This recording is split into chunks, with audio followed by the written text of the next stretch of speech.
বেশিরভাগ সংসারেই দেখা যায় যে সন্তানের অবদানটা সংসারে সবচেয়ে বেশি, সেই সন্তানটাই কিন্তু বাবা মার কাছ থেকে হোক বা ভাই বোনের কাছ থেকে হোক, সবার কাছ থেকে কিন্তু বেশিরভাগ সময় অবহেলিত হয়, বঞ্চিত হয়, অপমানিত হয়ে থাকে।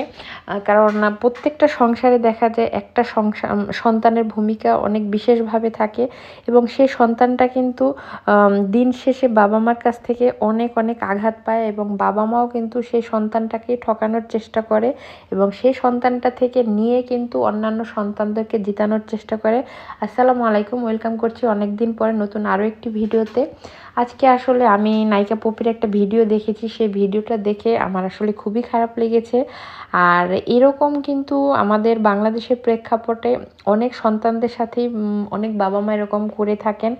আসলে সংসারে যে সন্তানটা সবচেয়ে বেশি ভূমিকা রাখে বা যে সন্তানটা সংসারের জন্য সবচেয়ে বেশি কষ্ট করে, বাবা মা কিন্তু দিন শেষে তাকেই ঠকায় এবং অন্যান্য ভাই বোন যারা থাকে তাদেরকে জিতানোর চেষ্টা করে বা তাদেরকে যে সন্তানটার কাছে বেশি আছে তাদের কাছ থেকে নিয়ে অন্যান্য ভাই বোনদেরকে সাপোর্ট করার চেষ্টা করে বা তাদেরকে অনেক বেশি লাভবান করার চেষ্টা করে।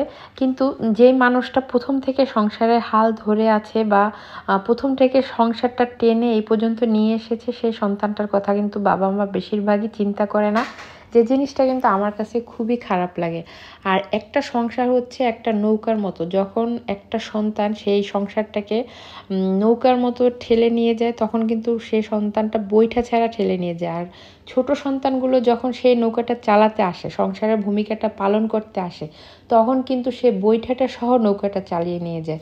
সো দুইটা নৌকা চালানো কিন্তু একরকম না। একটা সন্তান থাকে সে কিন্তু সংসারটাকে এস্টাবলিশড করে দেয়, আর আরেকটা সন্তান থাকে সেই এস্টাবলিশ সংসারটাকে এগিয়ে নিয়ে যায়। দুইটা কিন্তু দুই রকম ব্যাপার।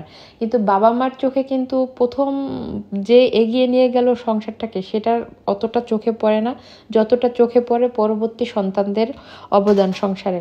তো আমি এক্ষেত্রে বলবো বাবা মা যারা আছেন তারা অবশ্যই এই কাজগুলো করবেন না, কারণ আপনারা হয়তো জানেনও না আপনাদের নিজেদের অজান্তেই আপনারা সেই সন্তানটাকে কতটা কষ্ট দিচ্ছেন এবং আজকে আপনি যে পাপটা কামাই করছেন অন্যান্য সন্তানের জন্য, সেই হিসাবটা কিন্তু আপনাকেই দিতে হবে, আপনার অন্যান্য সন্তানরা দিবে না।